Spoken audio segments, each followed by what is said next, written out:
धर्म किस पक्ष में रहता है? हमेशा न्याय के पक्ष में रहता है। तब जाके यहाँ से कहाँ लड़ाई होती है, लड़ाई चलती है, फिर उसमें घात लगती है, फिर देवी देवताओं को पुकारा। अगर आत्मसमर्पण कर दिया, मैंने बोल दिया कि यार मैं तो आत्मसमर्पण कर रहा हूँ और मैं चाहता हूँ कि मेरे बदले मेरा देवता आके लड़ेगा, कभी नहीं हो सकता। पहाड़ में जो रोल हो रहा है, हनुमान का रोल है हमारा। हम क्या हो गए हैं, हम अपनी शक्तियाँ भूल चुके हैं। वीर जो काम गुरु के लिए करते हैं वो काम देवते नहीं करते हैं, कभी याद रखना। जो देवते होते हैं हमारे, वो कभी गुरुओं के लिए काम नहीं करते हैं, वो किसके लिए करते हैं? समाज हित कार्य करते हैं। उत्तराखंड घुमूलो क्या टिहरी क्या मुनशारी, उत्तराखंड घुमूलो क्या टिहरी क्या मुनशारी। हाचू हाचू हाचू हम पहाड़ी नीचू नीचू। हर हर महादेव, जय वीरकारा बजरंगी। आप सभी के ऊपर महादेव की और बजरंगबली का आशीर्वाद हमेशा बने रहने चाहिए। आपके पूरे परिवार के ऊपर बजरंगबली का और महादेव का आशीर्वाद। तो दोस्तों, जो आज का मेरा टॉपिक आपने थंबनेल देख ही लिया होगा कि मंत्र तंत्र और वीरों का कोई दोष होश कैसे नहीं लगेगा, मैं आपको सब बताता हूँ। आज इस वीडियो में मैं पूरा सत्य का ज्ञान दूंगा आपको कि कैसे इन चीज़ों से बचा जाए और कैसे हम अपनी मानसिकता इन चीज़ों से बाहर निकालें।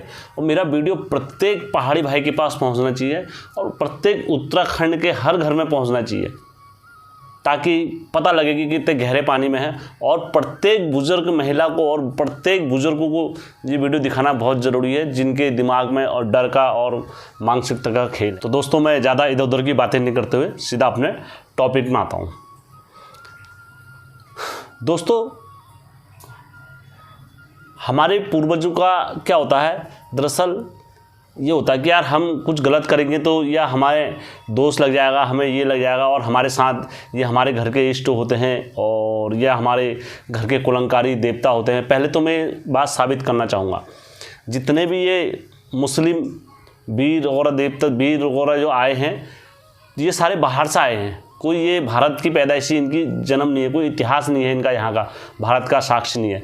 जैसे आप रानीखेत में अगर जाओगे तो एक जगह बम्बोई नाथ बाबा के नाम से एक बाबा प्रसिद्ध है, तो बम्बोई से आए हैं, तो नाथपंथी की शिक्षा ली उनने, तो यहाँ पहाड़ों में प्रचलित हो गया उनका।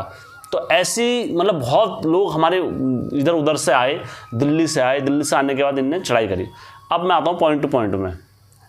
दोस्तों, जो हम लोगों के जो पूजनीय होते हैं, जो हमारे उत्तराखंड में जिनकी पैदाइश ही है, जैसे नरसिंह देवता हो गए, गोलजो हो गए, शैमजो हो गए, और बहुत सारे विधवा सिद्धवा रमौल हो गए, बहुत सारे देवी देवता हैं जो हमारे उत्तराखंड के प्रसिद्ध देवता हैं और न्यायकारी के रूप में हर हमेशा पूजनीय होते हैं।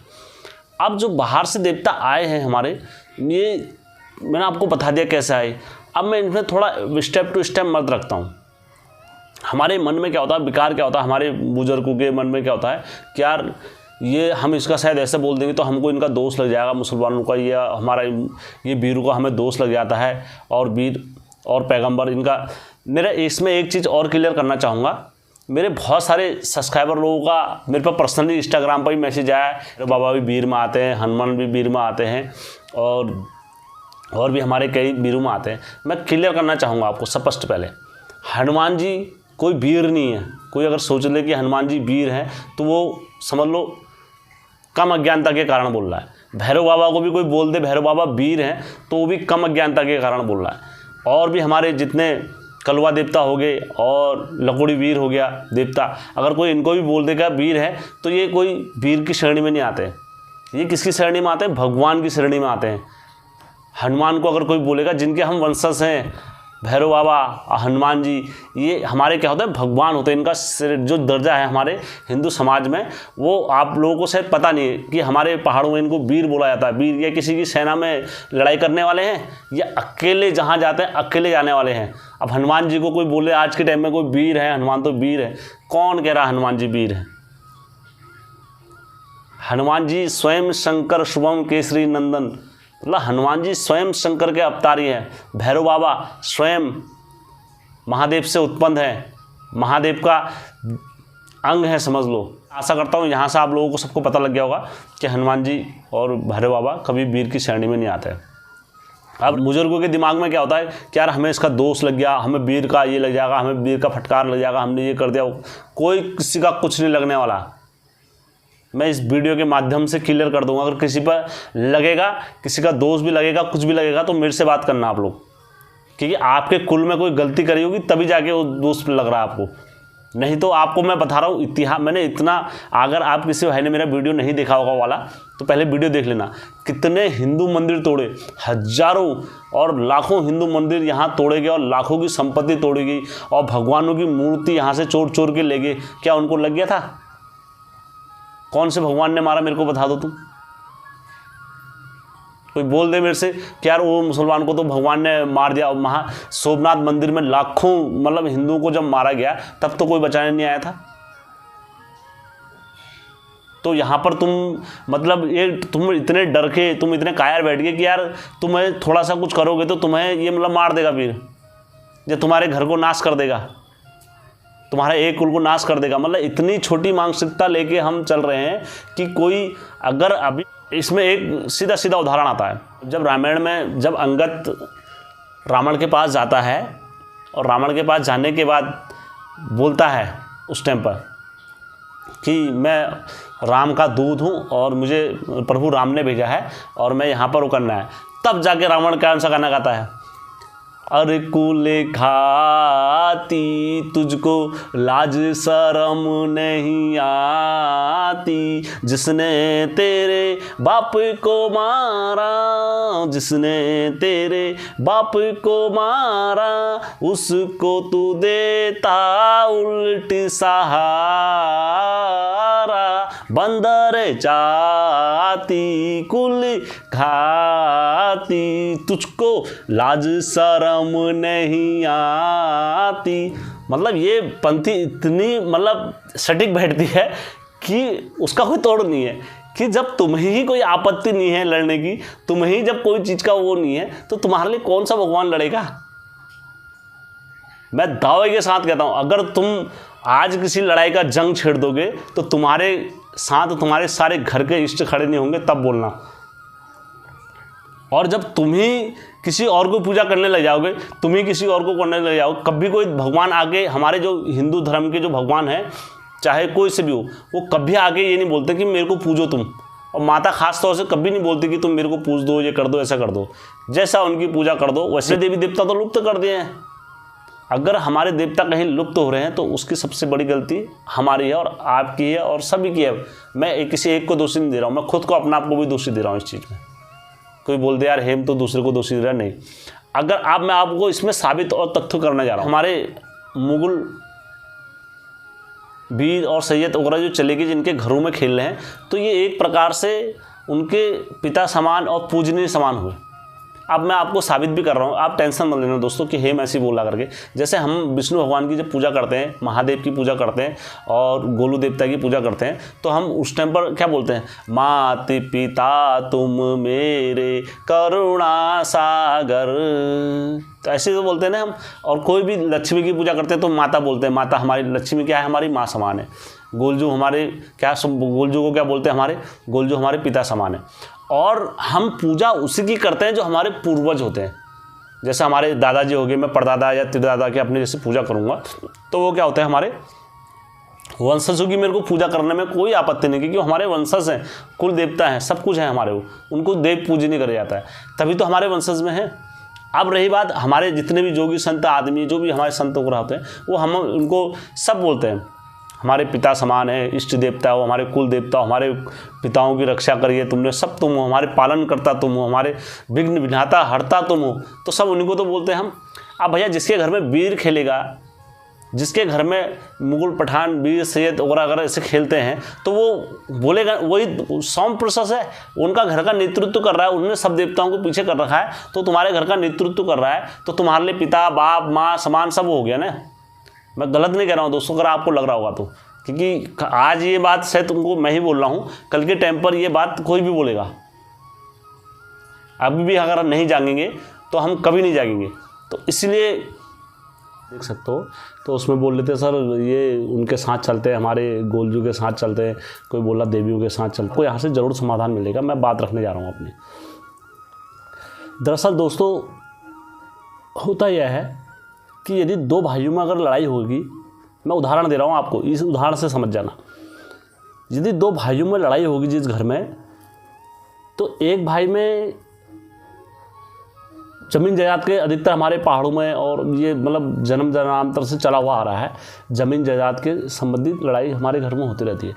यदि जिस भाई के साथ लड़ाई होगी तुम्हारी ज़मीन के संबंध, जैसे बड़े भाई ने अपने छोटे भाई का हक मार दिया और बड़े भाई ने सोच दिया कि यार चलो हटा, बड़ा भाई है, मार दिया तो क्या हो गया, अपना आप रखता है बड़ा भाई, तो उसने छोड़ दिया अपना हक, उसने युद्ध नहीं करा। अब कहीं ये हो जाता कि बड़े भाई ने अगर बगावत कर दी छोटे भाई ने कि भाई मेरे को मेरा हक चाहिए, चाहे कुछ भी हो जाए, मेरे हिस्से का जो वाट का पैसा होता है मेरे को चाहिए। अब उसमें बड़े भाई के और इनकी दोनों की लड़ाई होगी ना, जब मैं नहीं दे रहा हूँ, मैंने इतना कर रखा, मैंने वो कर रखा है। अब क्या होगी, अब लड़ाई हो जाती है। अब जहाँ लड़ाई होगी तो भगवान कहाँ पक्ष में रहते हैं, धर्म किस पक्ष में रहता है, हमेशा न्याय के पक्ष में रहता है। तब जाके यहाँ से कहाँ लड़ाई होती है, लड़ाई चलती है फिर, और फिर उसमें घात लगती है, फिर देवी देवताओं को पुकारा जाता है। तो देवते कहाँ जाते हैं, इधर पक्ष में भी आते हैं, उधर पक्ष में भी आते हैं, तब दोनों भाइयों में लड़ाई चलती है। अब लड़ाई चल रही है ना, पारिवारिक लड़ाई चल रही है, तो उसमें फटकार भी लगती है, इधर भी होता है उधर भी होता है। तो आप जब लड़ाई किसी से करोगे तो थोड़ा बहुत तो नुकसान तुम्हें झेलना भी पड़ेगा। ये मत सोचो कि यार हम किसी से लड़ाई करेंगे तो हम नुकसान नहीं झेलेंगे और ये नहीं करेंगे।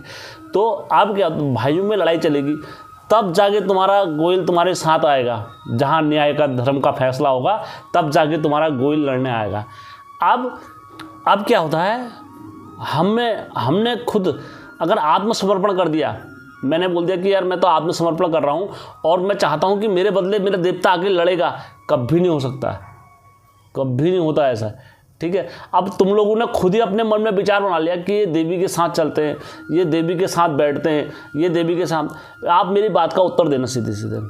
प्लेन्स में जो माता पार्वती की पूजा होती है वो अलग होती है क्या? माता देवी पार्वती की पूजा होती है वो अलग होती है, वो देवी हमारे भगवानों की पूजा अलग होती है। अगर कोई मुझसे बोल दे कि नहीं वो भगवान अलग है और हमारे पहाड़ों के भगवान अलग हैं, तो आप पूजो भाई। वहाँ माता के साथ कोई नहीं नाचेगा, कोई वीर वगैरह नहीं, और यहाँ सब नाचेंगे हमारे पहाड़ों में, ठीक। पॉइंट वाली बात हो गई। अब दूसरी बात मैं बताता हूँ आपको, किस माता के साथ आते हैं। जैसे माता गढ़देवी होगी, गढ़देवी के साथ चलते हैं मुगल, पठान वगैरह, शैतान वगैरह सब चलते हैं गढ़देवी के साथ। अब उसमें भी मैं बता देता हूँ रीजन क्या होता है कि गढ़देवी माता क्या थी, पहले जोगी थी, जोग लिया हुआ था। और जोगियों को क्या रहता है, कोई आपत्ति नहीं रहती है, जो हमारे जोगी होते हैं कोई आपत्ति नहीं रहती, उनके साथ कोई आए क्या जाए कोई नहीं रहता। अब मैं इसमें उदाहरण दे रहा हूँ आपको, क्यों नहीं रहती है। हमारे देवों के देव महादेव हैं, वो सबसे बड़े जोगी हैं दुनिया संसार के, तो उनके साथ तो ऐसे ऐसे भूत चलते हैं, भूत पिचास सब चलते हैं उनके साथ, सबको नचाओ। फिर बोला जाता है जोगियों के साथ ये चलते हैं वो चलते हैं, हमारे जोगियों के साथ तो सभी चलते हैं, भूत पिचास शैतान वगैरह सब चलते हैं उनके साथ। तो जोगी, और जो तुम्हारे घर में जिस जोगी को तुमने बैठा रखा है, जो जोगी तुम्हारे घर के इष्ट होते हैं, वो सबको रोकने की कुव्वत रखते हैं।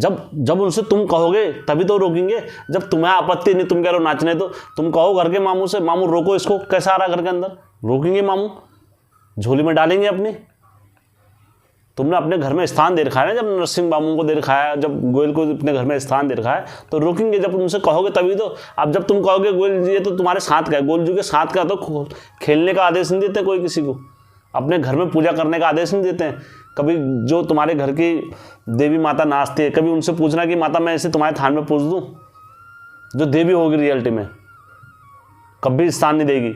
और जो रियलिटी में गोल जो होंगे वो कभी अपने बराबर में मुगल पठान शैतान को नहीं बैठाते हैं। महादेव जी हमारे कभी नहीं बैठाते हैं अपने साथ में, क्योंकि जो जोगी होते हैं हमारे, या तो आप भी जोगी बन जाओ। जोगी का जीवन और क्या नाम कहते हैं, अपना घर का जीवन अलग रहता है। जिस घर में एक जोगी होगा तो उस घर में दूसरे जोगी की जरूरत नहीं पड़ती है, उस घर का जोगी एक ही रहता है, ठीक है। अब जोगी का काम क्या होता है, नित्य दिन, ये बात सत्य, मेरे मतलब इस बात का किसी के पास उत्तर होगा तो आप मुझसे बोलना, मेरे से कांटेक्ट लेके और या वो करके आप मेरे से बोलना। जोगियों का क्या काम होता है, नित्य दिन मांग के खाने का काम होता है, चाहे वो कोई से भी जोगी हो, चाहे हमारे गुरु गोरखनाथ जी हो, चाहे वो नरसिंह देवता हो, चाहे कोई से भी देवी देवता हो, तो नित्य दिन मांग के और तब अपना खाना खाते हैं। तो उनके लिए उनके भेदभाव में, और कहीं पर गुरुकुल आश्रम, अगर आश्रम कहीं पर चलते हैं, जैसे जोगियों का अगर कहीं पर आश्रम हो, तो उनके मन में कभी किसी के लिए वो नहीं रहता है क्या नहीं रहता, भेदभाव और द्वेष भावना नहीं रहती है। तो इनके लिए उनके लिए हर हमेशा आपके मन में सवाल ये उठेगा कि ये जब गलत ये लोग थे तो इनको शिक्षा क्यों दी गुरु ने। देखो एक चीज़ होता है, जो गुरुकुल चलाता है, जो हमारे आज भी स्कूल जो चले हुए हैं सारी चीज़, जो वहाँ गुरु होता है वो गुरु सबको एक समान देखता है, उनके मन में भेदभाव नहीं होता कि ये वो है। और कोई बुरे कर्म छोड़ के अगर कोई अच्छे राह पर आता है तो उनको हर कोई शिक्षा देगा, ज्ञान भी। कोई मेरे पास भी अगर कोई अच्छी शिक्षा ज्ञान लेना आता है तो हम उसको, चाहे वो कोई भी, हमारे लिए वो ये नहीं रहता फिर ये किसका है, किस धर्म का है, हम उसको ज्ञान देते हैं, कोई सीखना चाहे तो। ठीक वैसे क्या होता है, इनका भी उस टाइम पर था गुरु। तो ये जो गुरुकुल में चलाया करते थे गुरु गोरखनाथ जी वगैरह, जो आते थे वहाँ, ये सबको ज्ञान देते थे। यदि हम अपने घर में देवताओं को पूजते हैं हिंदू सनातन धर्म से, तो फिर हमें वो जीवन में उधर रहना पड़ता है। तो इसलिए हम जो हमारे घर के जो देवता जोगी होते हैं, तो हम अपने जो सही जोगी होगा उसी को नचाएंगे ना अपने घर में। अब बोलते हैं कि यार ये वीर अब जोगी बन गया था, ये अभी मैं आपको बताता हूँ, अकबर कितना बड़ा शासक था, अकबर ने कितने हिंदू मंदिर तोड़े थे, सब तोड़े थे, सब तोड़ ताड़ लेके गए। लेकिन जब ज्वाला देवी में गए थे, ज्वाला देवी के बाद तो उनकी सोच बदल गई थी, वो एक अच्छे इंसान बन गए थे और धार्मिक बन गए थे, फिर धार्मिक काम करे, माता को ज्वाला देवी को उन्होंने छत्र चढ़ाया, तो उनको भी नचाओ। वो तो सबसे बड़े वीर थे, उन्होंने तो कितने कितनों को साथ दिया था, कितने कितने मुगल पठानों को सब उनके अधीन चलते थे, तो उसके बाद से वो बन गए थे वीर। और दूसरी बात फिर औरंगजेब ने कितना बड़ा शासक था। औरंगजेब जब काशीपुर में चैती जहाँ पर मेला लगता है वहाँ पर मंदिर था, तो मंदिर को तुड़वा के उन्होंने मस्जिद बनवाई थी। तो बाद में यहाँ पर क्या हो गया था, माता की शक्ति आई, माता की शक्ति ने प्रकट हुआ, सब कुछ हुआ, तो सुधरा, औरंगजेब भी सुधरा था। बाद में उसने भी अत्याचार छोड़े थे, बाद में वो भी धार्मिक बन गया था हिंदुओं से प्रेरणा लेके। तो शक्तियाँ ऐसी चलती है। और माता के लिए सब एक समान होते हैं। माता की चरण में उतना कुकर्म करने के बाद भी वो माता की चरणों में आए तो माता ने उनको अपना बच्चा ही समझा। हमारी माता सबको अपना बच्चा ही समझती है। जैसे मेरी माँ है, अगर वो किसी को घर में अगर किसी को जगह देती है, जैसे किसी आदर को जगह देती है, तब तो हम लड़ने लग जाएंगे अपनी माँ से। तो ठीक प्रोसेस यहाँ पर ही वैसा ही है। तो मैंने आप लोगों को पूरा समझा दिया है कि बिता, और मेरा कभी उद्देश्य नहीं था कि किसी गलत शक्ति को बढ़ावा देना और गलत शक्तियों का प्रचार करना। और जब तुम ही किसी और को पूजा करने लग जाओगे, तुम ही किसी और को करने लग जाओगे, कभी कोई भगवान आगे, हमारे जो हिंदू धर्म के जो भगवान हैं, चाहे कोई से भी हो, वो कभी आगे ये नहीं बोलते कि मेरे को पूजो तुम। और माता खास तौर से कभी नहीं बोलती कि तुम मेरे को पूज दो, ये कर दो, ऐसा कर दो। जैसा उनकी पूजा कर दो वैसे करते, खुद उनको बुलाने के लिए उनको नियत करने के लिए पड़ता है। अब रही आज के टाइम में हमारी यूथ जनरेशन क्यों मानेंगे। आज मेरे को 80% घरों में, पहाड़ी घरों में देखना, 80% घरों में लोग इस कल्चर को मानना नहीं चाहते हैं, हमारी यूथ जनरेशन। क्योंकि जो बंदा बाहर निकल जाता है घर से और जो पढ़ाई करता है, जो माइंड डेवलप करता है, जो स्किल करता है, तो वो बाहर जाने के बाद समझ जाते हैं कि यार कहाँ किसकी पूजा हो रही है, वहाँ तो इसकी पूजा। अब हालांकि वो हमारे बुजुर्गों से कहते नहीं है, हमारे गुरुओं से कुछ कहते नहीं है, उन्हें पता है यार हमने तो इनकी इज्जत करनी है, ये करना है। लेकिन अगर रियलिटी में देखा जाए तो उनको सब ज्ञान रहता है। अब हम लगे कि यार चलो अपनी बात दब जाए, चलो आज हम अपने यार चलो हमें अपना दबाना है, चलो घर की बात जैसे घर में करने दो, जैसे करने दो। लेकिन अगर आज हम इसको दबाते रहें और ये दबाते रहें, कल के टाइम पर हम अपने बच्चों को जवाब नहीं दे पाएंगे। हमारे बच्चे जब मंदिर छोड़ के मस्जिद और चर्चों में बैठे रहेंगे तो हम कुछ नहीं कर पाएंगे उनसे। क्योंकि हमारे जो देखो बसुला हमेशा अपनी ओर छिड़ता है। जो हमारे घर के जो वीर हैं वो हर हमेशा उनको उधर को ज्ञान मस्जिद करेंगे। उधर जाएंगे तो सलाम की भाषा बोलेंगे, सलाम सीखेंगे, सलाम ये करेंगे, सलाम वो करेंगे। तो आप फिर कुछ नहीं कर सकते उसमें। वे कल्चर्स है भैया। वो हम अगर उनने कहीं पूछ लिया कि हम घर में, जब तुम किस बात के हिंदू हो, घर में तो पूजा उन्हीं की चल रही है ना सारी। तो मैं इसीलिए कहता हूँ अपने बच्चों को अच्छी शिक्षा दो। अगर हनुमान की जब घर में पूजा होगी, या नरसिंह देवता की पूजा होगी, या जो घर के फकीर देवता हैं उनकी पूजा होगी, जो भी हमारे घर के जो आदेश की वाणी बोलने वाले हैं और जो जय माता की बोलने वाले हैं, जो जय गुरु की बोलने वाले हैं, उनकी अगर हमेशा पूजा होगी तो कभी कोई दुराचार शक्तियाँ तुम्हारे घर पे नहीं आ सकती। और आपको कभी किसी तंत्र और किसी मंत्र से नहीं डरने चाहिए। क्योंकि आपको मैं बता रहा हूँ, देखो दोस्तों, मेरे हाथ में कोई ऐसे ताबीज, कोई ऐसे ये गले में या कानों में, या कोई कहीं पर टैटू छपवा दिया हो, या कहीं पर कोई ऐसे छपवा दिया हो, आप देख रहे हो कुछ ऐसी चीज़ें, कुछ भी नहीं है दोस्त, नॉर्मल फैक्ट्स। जैसे रहते हैं। बस हमें याद है, एक चीज़ हमें हमेशा याद रहती है, हमारे माइंड में हमेशा रहती है कि अगर बुरा करोगे किसी के साथ तो तुम नहीं बचोगे। ये गीता का ज्ञान है। जैसे करेगा वैसे फल देगा भगवान, ये है गीता का ज्ञान। तुमने बुरा कर दिया तो तुम कभी नहीं बच सकते किसी का। तरफ से लगातार प्रयास है कि अभी भी सुधर जाओ, और जब आप लोग सुधरोगे और हम सुधरेंगे तो हम ज़रूर अपने पहाड़ों से जो हमारे लुप्त होते हैं देवभूमि है हमारी उत्तराखंड, यहाँ देवताओं का वास है, यहाँ स्वयं महादेव का घर है, स्वयं माता पार्वती का, नंदा देवी का घर है यहाँ पर हमारे उत्तराखंड में। स्वयं जोशीमठ में हमारे मामू रहते हैं नरसिंह देवता। 9 लाख कंथापुरी यहाँ है, विराटनगर, लखनपुर। इधर आ जाओगे तो ऐसे ऐसे धाम है, स्वयं भगवान यहाँ प्रकट हुए हैं। कैलाश मानसरोवर, तुंगनाथ, ऐसे ऐसे मंदिर हैं कि मैं नाम लेने बैठूंगा तो उन धामों में जाओ ना, वहाँ जाओ, उनकी पूजा करो, महादेव की पूजा करो। महादेव इष्ट देव है हमारे, उनकी पूजा करो। रामायण में एक किरदार था बड़ा, मतलब कहो बड़ा किरदार अच्छा निभाया था। मैं कभी भी रामायण वगैरह देखता हूँ, जैसे रामेला वगैरह जब देखता हूँ अपने घरों में, तो उसमें बड़ा एक मेरे को किरदार बड़ा अच्छा लगता है, वो आप लोगों के साथ भी शेयर करना चाहूँगा मैं। जब हनुमान जी को क्या करना होता है, जब पार जाना होता है, समुद्र के पार जाना होता है, तो वो सब जने वहाँ बैठे रहते हैं समुद्र के पार, तो बैठे रहते हैं। तो उस टाइम पर वो एक दूसरे का मुंह देखते हैं। उन्होंने कहा एक दूसरे का मुंह देखते हैं, उन्होंने कहा ये समुद्र पार जाएगा कौन। अब सब वो मंदिर में थे। तब बुलाया जाता है जामन जी हनुमान जी को याद दिलाते हैं उनकी शक्तियाँ, कि कुछ याद करो अपना पवन सुत वो बालपन,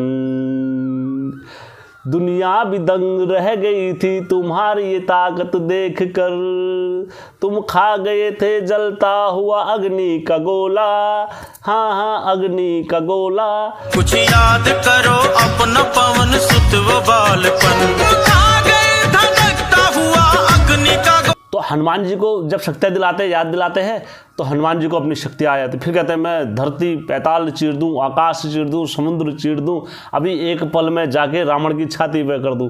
तो वैसी हमें क्या हो गया, हम अपनी शक्तियाँ भूल गए। अब हम अपनी शक्तियाँ भूल गए तो हमारे पास शक्तियाँ कहाँ रहेंगी। अब मैं इसका उदाहरण सीधा अपने पहाड़ में दे रहा हूँ। अब हमारे क्या जो डंगरिये हैं, डंगरिये खुद अपने देवता की पूजा नहीं कर रहे हैं, अपने गोयल की पूजा नहीं कर रहे, वो बीरू की साधना करने लग जा रहे हैं। क्योंकि इनसे साधना, मैं तुम्हें बता दूँ, देखो आप लोगों का शायद दोस्तों गुरु से इतना वास्ता या बहुत कम आप लोगों को मिलते हो, लेकिन मेरे साथ गुरु का याराना भी है, और बैठना उठना और सब लगातार गुरुओं के साथ मेरा चलता है। और ऐसा नहीं, कई गुरुओं के साथ मैं जाता रहता हूँ, बात भी करता रहता हूँ लगातार। एक व्यवहारिक अच्छे संबंध भी है मेरे, तो मैं एक क्लोजली फ्रेंड की तरह भी करता हूँ। और देखो हम किसी को अगर बता रहे हैं तो सबसे पहले हमें अपना ज्ञान भी डेवलप करना पड़ेगा, उस क्षेत्र में पढ़ाई करनी पड़ेगी, उस क्षेत्र में जाना पड़ेगा, उस क्षेत्र में घुसना पड़ेगा, तब जाके हमें किसी को ज्ञान देंगे।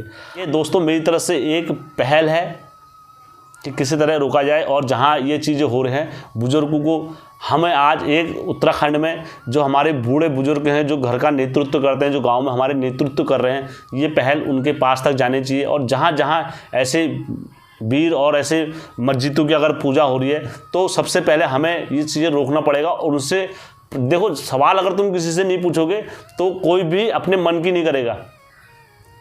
तुम अगर किसी से सवाल पूछोगे तो उसे दिमाग में रहेगा। देखो हम कोई भी कार्य करते हैं तो हमारे दिमाग में रहता है कि हमें समाज में रहना है, हम दूसरे को क्या मुंह दिखाएंगे, हम पड़ोसी को मुंह क्या दिखाएंगे। अगर हम कहीं पर अपने घरों में ये कार्य कर रहे हैं तो हम उसके दिमाग में ये होना चाहिए कि हम हिंदू समाज को क्या जवाब देंगे, हम हिंदू भाइयों को क्या देंगे जवाब।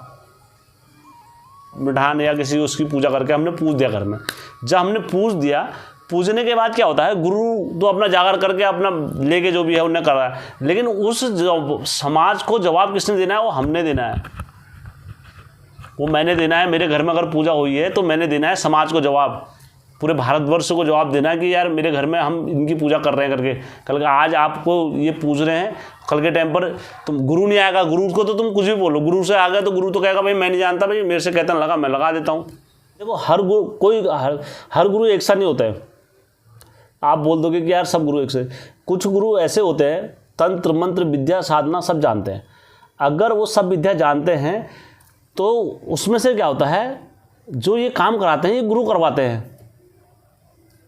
किसी वीर को या किसी को रोकना है तो ये उनसे गुरु बोल देते तुम मेरा ये काम कर दे तो मैं तेरा इसको रोक दूंगा। और ये कभी गुरु किसी वीर को वो नहीं करते, क्योंकि वीर जो काम गुरु के लिए करते हैं वो काम देवते नहीं करते हैं, कभी याद रखना, ठीक है। जो देवते होते हैं हमारे वो कभी भी गुरुओं के लिए काम नहीं करते हैं, वो किसके लिए करते हैं, समाज हित कार्य करते हैं। अब गुरु क्या करते हैं, मैं तेरे को एक मुर्गा दे दूंगा, तेरे को एक बकरा दे दूंगा, तू मेरा ये काम करा दे, तो वीर क्या कर देगा, पलट देगा वहाँ काया। और अगर ठीक गोयल से अगर बोला जाएगा कि गोयल मैं तेरे को यहाँ पर ये कर दूंगा और ये कर दूंगा, तू बेफालतू में जाके किसी का ये कर दे, तो गोयल कभी नहीं जाएगा और ना हमारे कोई देवता उत्तराखंड का ऐसा जाएगा, ठीक है। तो गुरु क्या करता है, एक विद्या अगर साधता है, एक वीर को अगर साथ देगा गुरु, तो उसके बाद दूसरी विद्या छोड़ देगा अपनी। जब तभी तो तुम जागर लगाओगे, तभी तो तुम विद्या में पढ़ोगे। तभी देखो डॉक्टर क्या होता है, हर अगर पैटर्न इलाज कर देगा तो तुम दूसरे बार क्यों जाओगे यार डॉक्टर के पास। कभी कोई गुरु वीर की बुराई नहीं करता है, हाँ, क्योंकि उनसे काम निकलाना भैया, उन्हें भी तो उनके गण हुए हो, तभी तो वो वीर को सबसे पहले उन्होंने कहा ना भैया ये वीर है, ये क्योंकि वो जितनी, देखो जाहिर सी बात है, मैं जितनी किस देवता की बढ़ाई करूँगा तो मेरे लिए वही देवता प्रचंड होगा।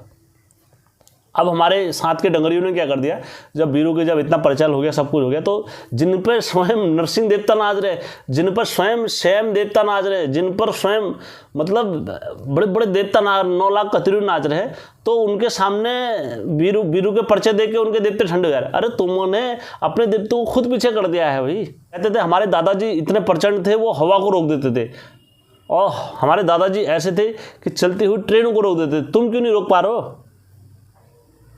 क्योंकि तुम्हारे दादाजी अगर किसी वीर को लेके आए थे तो उन्हें पता था पूजा का नियम, कि किस वीर को कहाँ पर देना है, मैंने किस वीर की पूजा कहाँ पर करनी है और कैसे नियम से करनी है। तुम्हें पता है, तुम तो अपने देवतों के साथ पूज रहे हो। तुमने अपने भैया जिसको मिलेगा, जिसको मिलता है, मेरे को पैसा मिलेगा तो मैं तो दोनों हाथ से बटोलूंगा। अब जिसको मिलेगा तो दोनों हाथ से बटोलेगा, सब देवताओं को पीछे करता रहेगा, अपना खाते रहेगा। गुरु का भैया काम खत्म। भैया ये कहते हैं पूछ दो, मैं पूजा। अब लेकिन तुम्हें जवाब देना है, तुम्हें कितना पता है पहले अपनी अंतरात्मा से पूछो। और जो डंगरिया नाच रहे हैं पहले उससे पूछो कितना पता है तुम्हें उसके बारे में। और गुरु से पूछो कि जब जागर लगाने आ रहा तो पठान की उत्पत्ति पूछो, कैसी इसकी उत्पत्ति होगी, कैसे ये आया, कैसे इसका मान करे, कैसे सम्मान करे। ये हम मतलब इन शैतान जो बाहर मरे हुए इन शैतानों को हमने घर में लेके आके पूछने लग गए, तो इसका जवाब कौन देगा? गुरु देगा ना, तुम्हारी पूजा जब पूजा करवा रहा तो तुमसे। तो गलत रास्ते में कतई मत जाओ दोस्तों। और जो गलत अगर ऐसे मतलब उत्तराखंड के जो देवभूमि को बदनाम कर रहे हैं यूट्यूबर कुछ, कि बहुत सारे मतलब पठानों की जागा डाल के और ये डाल के मतलब उनको बदनाम करा जा रहा है हमारे उत्तराखंड देवभूमि को। मेरे नज़र में तो बदनामी है सरासर। अब बोला जा रहा है दैन है जाए या मेरा पठान देव, तो मतलब भगवान के बराबर उनको भगवानों के बराबर उनको दर्जा दिया जा रहा है। शर्म करो, उत्तराखंड देवभूमि है, हमारे यहाँ देवताओं का वास है। तो यही डर आप लोगों को बैठाना है लोगों के मन में। और जहाँ कहीं भी अगर ऐसी पूजा, अवैध पूजा और ऐसी चीज़ें हो रही हैं तो पहले उसका विरोध वहाँ के लोगों ने करना चाहिए, स्थानीय लोगों ने। और अगर ऐसी कुछ चीज़ें हो रही हैं आपके वहाँ पर, जो तंत्र मंत्र और साधना वगैरह कुछ ऐसी चीज़ें अगर करना जानते हैं सारी चीज़ें, तो उसको दोस्तों हमारे गोलजू अपना आप देखते हैं। कोई भी मेरे से आप लिख के ले लो, कोई भी दुनिया का ऐसा मंत्र नहीं होगा जिसके पास गोलजू का तोड़ना हो। यहाँ के देवता तो छोड़ो, मैं अभी कहानी लेके आऊँगा, एक ऐसी कहानी लेके आऊँगा कि हमारे हिंदू पहाड़ों का तो छोड़ो, पूरे पंजाब जाके हिला दिया था गोलजू ने। पूरे पंजाब में हिला दिया था। पूरे पंजाब यहाँ आए उत्तराखंड वाले और अपने सारी जगह दिखा दिया उनने। कोई भी उनका तोड़ नहीं कर पाया गोलजू का। कितने सैयद दिखा दिए, कितने वीर दिखा दिए, कितने जगह दिखा दिया, तो कहीं उनका तोड़ नहीं मिला गोलजू का। तब उत्तराखंड में आए। तो मैं कहानी लेकर आऊँगा दोस्तों, वो भी आप लोगों के बीच में। ऐसी ऐसी कहानियाँ हैं गोलजू की हमारे। जब तुम मानोगे तभी तो। अब जब तुम मानोगे ही नहीं तो तुम्हारे लिए तो फिर दोस्तों भैंस के आगे बीन बजाने से कोई फ़र्क नहीं पड़ता है। तो वैसे ही इस पहल में मेरा सभी लोग साथ देंगे और मैं आशा करता हूँ जब आप लोग मेरे सब इस साथ में मेरे साथ पहल वगैरह दोगे तो मैं कोटि कोटि आप लोगों का धन्यवाद करूंगा। और अपने वीडियो को जितना हो सके उतना शेयर करें, जहां जहां तक हो सके वहां तक फैलाएं। मैं आपके साथ हर हमेशा बना रहूँगा दोस्तों।